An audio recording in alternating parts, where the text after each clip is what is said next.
ఆంధ్రప్రదేశ్ రాష్ట్రంలో రైల్వే అభివృద్ధి పనులు కొనసాగుతున్నాయి. రాష్ట్ర ప్రభుత్వం వచ్చే ఏడాది జూన్ 26 నుంచి జూలై 7 వరకు నిర్వహించనున్న గోదావరి పుష్కరాలను దృష్టిలో పెట్టుకుని కూడా రైల్వే పనులు చేయనుంది.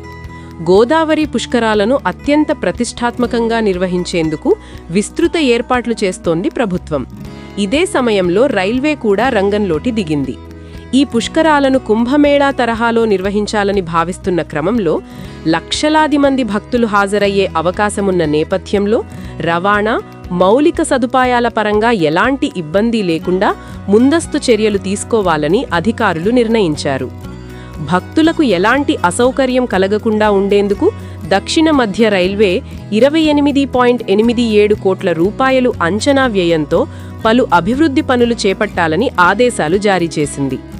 విజయవాడ రాజమండ్రి రైల్వే సెక్షన్కు చెందిన ఇంజనీరింగ్ అధికారులు గోదావరి పుష్కరాల కోసం చేపట్టే ఈ పనుల అమలుకు టెండర్లను ఆహ్వానించారు. మార్చి 20ను టెండర్ల దాఖలుకు తుది గడువుగా నిర్ణయించారు. పుష్కరాల సమయంలో రద్దీ ఎక్కువగా ఉండే స్టేషన్లు అయిన కొవ్వూరు, రాజమండ్రి, గోదావరి రైల్వే స్టేషన్లలో ప్రయాణికుల సౌకర్యాలను మెరుగుపరిచేందుకు ప్రత్యేకంగా నిధులు కేటాయించారు.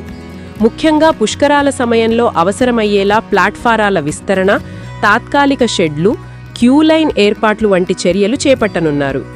ఈ ప్రాజెక్టులో భాగంగా అదనపు బుకింగ్ కౌంటర్లు ఏర్పాటు చేయడం, తాత్కాలిక మరియు శాశ్వత మరుగుదొడ్లు నిర్మించడం చేయనున్నారు. శుద్ధి చేసిన తాగునీటి సదుపాయాలు కల్పించడం, స్టేషన్ యార్డ్ల అభివృద్ధి వంటి పనులు చేపట్టనున్నారు. రైల్వే ప్రాంగణాల్లో పరిశుభ్రతకు ప్రాధాన్యత ఇవ్వడంతో పాటు భద్రతా చర్యలను కూడా బలోపేతం చేయనున్నారు. ప్రయాణికుల రాకపోకలను సులభతరం చేసేందుకు ప్రత్యేక ప్రవేశ, నిష్క్రమణ మార్గాలు ఏర్పాటు చేసే అవకాశముంది. ఈ పనులను త్వరితగతిన పూర్తి చేయాలని భావిస్తున్నారు. 2027 జూన్ 26 నుంచి జూలై 7 వరకు గోదావరి పుష్కరాలు నిర్వహించనున్న క్రమంలో రైల్వే పనులకు శ్రీకారం చుడుతోంది.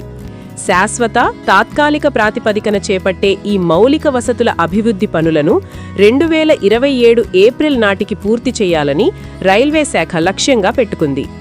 పుష్కరాల సమయంలో భారీ రద్దీని దృష్టిలో ఉంచుకుని ముందస్తు ప్రణాళికతో పనులు వేగవంతం చేయాలని ఉన్నతాధికారులు సూచించారు. భక్తులకు సురక్షిత, సౌకర్యవంతమైన ప్రయాణ అనుభవాన్ని కల్పించడమే ఈ చర్యల ప్రధాన ఉద్దేశమని అధికారులు చెప్తున్నారు.